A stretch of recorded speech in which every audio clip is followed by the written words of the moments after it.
رسالت کا مقصد کیا ہے؟ بھائی آج لوگ اہل حدیث پہ زبان اٹھاتے ہوئے کہتے ہیں کہ ان کی بات نہ سنو،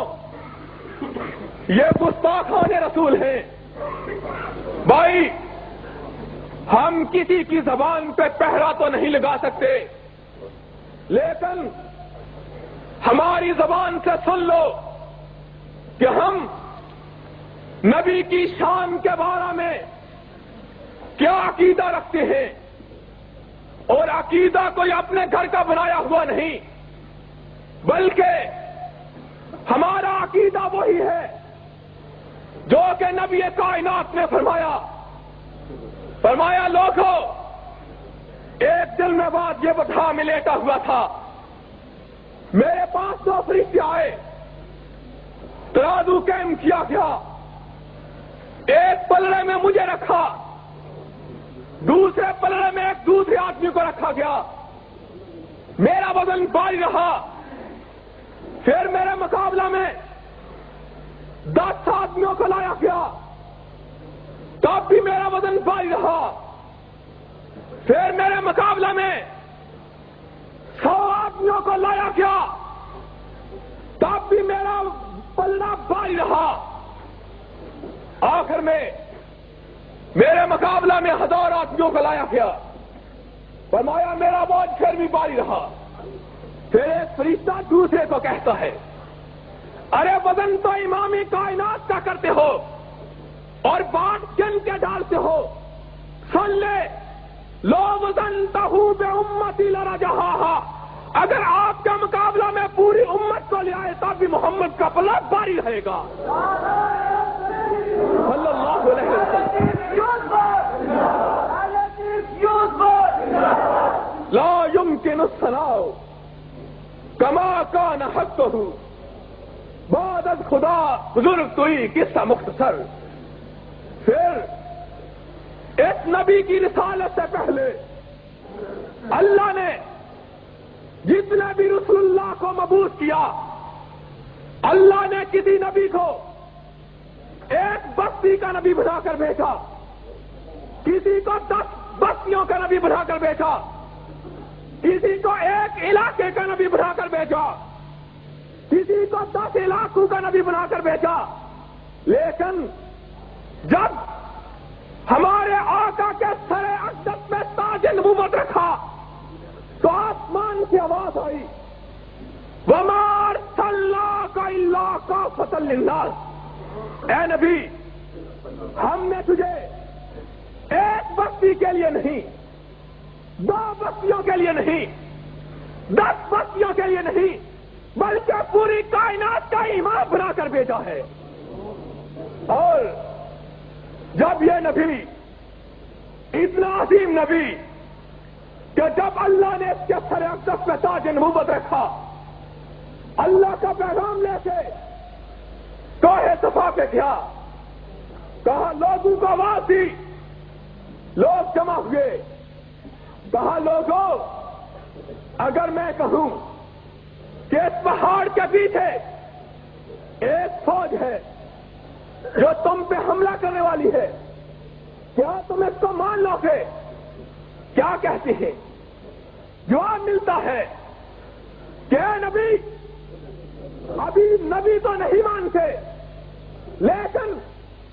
کہتے ہیں محمد صلی اللہ علیہ وسلم ہم نے آپ کے ساتھ بچپنا گزارا، آپ کے ساتھ جوانی کی منزلوں کو طے کیا، لیکن آج تک ہم نے آپ کی زبانی اقدس سے کبھی بھی سچ کے سوا کچھ نہیں سنا۔ فرمایا لوگوں اگر تم مجھے سچا کہتے ہو، اگر تم میری سچائی کی گواہی دیتے ہو، فرمایا لوگوں قولوا لا الہ الا اللہ تملک العرب والعجم،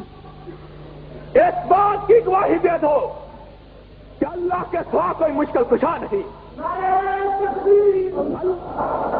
اللہ کے سوا کوئی عبادت کے لائق نہیں، اللہ کے سوا کوئی حاجت روا نہیں، اللہ کے سوا کوئی بگڑی بنانے والا نہیں،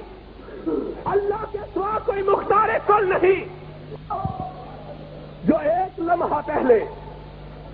آپ کی صداقت کی گواہی دے رہے تھے، کہنے لگے ہے تو یہ سچا، لیکن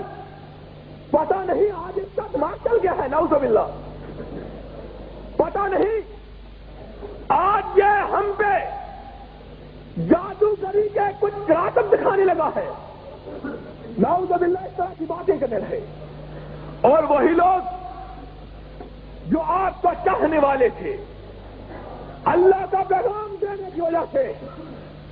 آپ سے جانی دشمن بن گئے، اور ایسا دشمن بنے کہ ایک دن ہمارے آقا محمد الرسول اللہ صلی اللہ علیہ وآلہ وسلم اللہ کی تبلیغ کرتے ہیں، ایک کافر آتا ہے، گلے میں چادر ڈالتا ہے اور چادر کے بل پہ بل دیتا ہے اور گلا اس طریقہ سے دباتا ہے کہ قریب تھا کہ نبی کی آنکھیں باہر آ جاتی۔ اتنی دیر میں آپ کے یار غار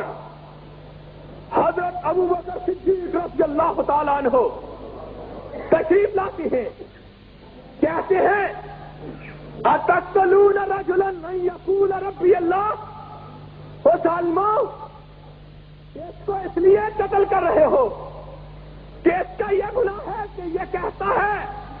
کہ دنیا کے ان جھوٹے خداؤں سے منہ موڑو، ایک رب کے ساتھ رشتہ جوڑو،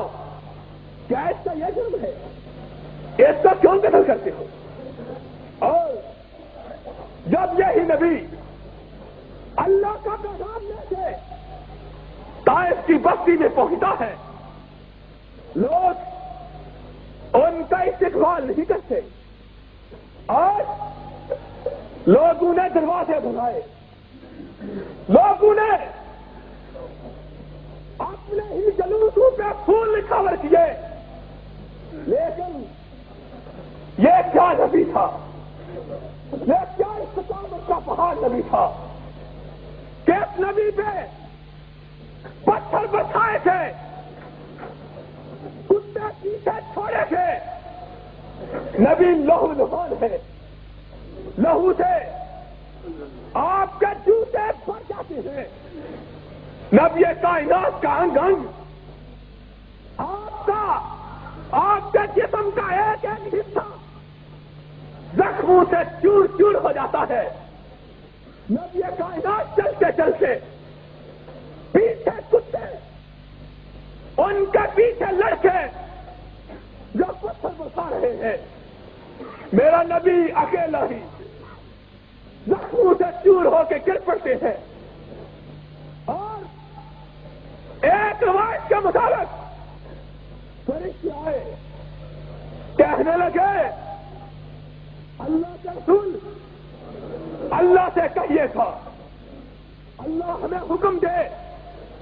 ہم ان لوگوں کو جنہوں نے آپ پہ مظالم کے پہاڑ ڈالے، جنہوں نے آپ کو تکلیفیں دی، ہم ایک بستی کے لوگوں کو دو پہاڑوں کے درمیان مکر کے رکھ دیں، لیکن یہ نبی کیا کہتا ہے؟ زخموں سے چور بد دعا دینے کی بجائے، مصیبت پہ ہونے کی بجائے اس نبی کے چہرے پہ مسکراہٹ آ جاتی ہے اور کہتے ہیں اللہم اہدی قومی فإنہم لا یعلمون، اللہ میری ایک قوم کے لوگوں کو اللہ ہدایت دے، یہ نہیں جانتے کہ میری شان کیا ہے۔ اور یہی لوگ لیکن مکہ فتح ہوا، نبی کائنات شان و شوکت کے ساتھ مکہ میں داخل ہوئے، آج یہ لوگ اپنے سر چھپا رہے تھے کہ آج ہمارا کیا حال ہوگا کہ ہم نے نبی کو طرح طرح کی تکلیفیں دی، لیکن یہ نبی اتنا فراخ دل ہے، اتنا رحم دل ہے، کہا گیا کفار مکہ سن لو، لا تثریب علیکم اليوم، جاؤ آج تم پہ کسی قسم کی پکڑ دکڑ نہیں، میں تم سب کو معاف کر دیا. یہ تھا نبی. اور اس کا اتنا بڑا اخلاق، اتنا عمدہ اخلاق کا مالک کہ ایک کافر اور کافروں کا سردار جسے گرفتار کر کے لایا گیا، گرفتار کر کے لانے کے بعد نبی کائنات نے مسجد کے ستون کے ساتھ باندھ دیا. نبی کائنات آتے ہیں، اس کا حال پوچھتے ہیں. آگے سے وہ کیا کہتا ہے؟ آگے سے کہتا ہے نبی کو گرفتار ہونے کے باوجود اچھے طریقہ سے نہیں بلاتا، بلکہ بدزبانی کرتے ہوئے کہتا ہے یا مجھے چھوڑ دو یا مجھے قتل کر دو. اگر چھوڑ دو گے تو آپ کا بھلا ہوگا، اگر قتل کرو گے تو میری قوم کے لوگ آپ کو قتل کر دیں گے. نعوذ باللہ اس طرح کی باتیں کرتا ہے. لیکن نبی غصہ میں نہیں آتے. میرے آقا مسکرا دیتی ہے. دوسرے دن نبی آ کے پوچھتے ہیں، پھر یہی جواب ملتا ہے. نبی پھر مسکرا دیتے ہیں. تیسرے دن پھر نبی کائنات تشریف لاتے ہیں. پھر یہ کافر وہی دھمکی دیتا ہے. نبی کائنات مسکرا دیتے ہیں. ابھی 3 دن نہیں گزرے تھے، کہنے لگا نبی کائنات سے مخاطب ہو کے طبیعت میں نرمی، کہنے لگا آپ نے مجھے 3 دن کے لیے گرفتار کیا تھا، لیکن ایسا معلوم ہوتا ہے کہ آپ نے مجھے 3 دن کے لیے نہیں پوری عمر کے لیے گرفتار کر لیا ہے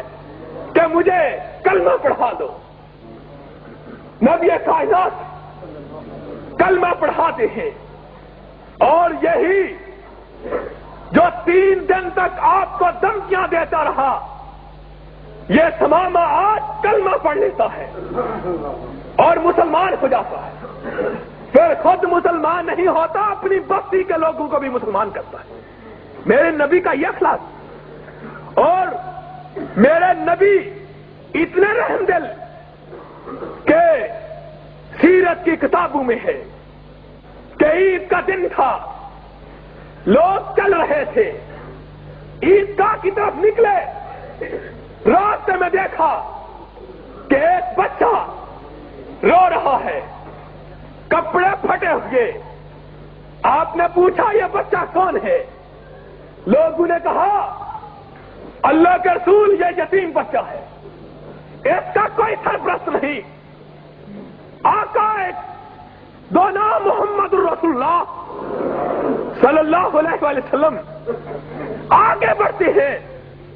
بچے کو اٹھاتے ہیں اور اس کی پیشانی میں بوسہ دیتے ہیں. کہا بچہ چپ ہو جاؤ، غم کرنے کی ضرورت نہیں،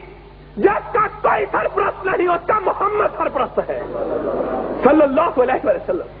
اتنا رحم دل نبی. اور میرے بھائیوں، اتنا عظیم نبی، اتنا بے نظیر نبی، اتنا بے مثال نبی، جس طریقہ سے اس نبی کی گفتار، اس نبی کا کردار، اس نبی کا اخلاق سب سے عمدہ ہے. یاد رکھو کہ اس نبی کی بات بھی پوری کائنات سے عمدہ ہے. اور اگر نبی کو ماننا ہے، نبی کی بعثت کا اگر کوئی مقصد ہے تو یہ ہے کہ ہم اپنے اپنے بزرگوں کو، اپنے اپنے پیروں کو، اپنے اپنے اماموں کو، اپنے اپنے بڑوں کو رخصت کر دیں اور نبی کے ساتھ اپنا رشتہ جوڑ لیں. وآخر دعوانا ان الحمدللہ رب العالمین.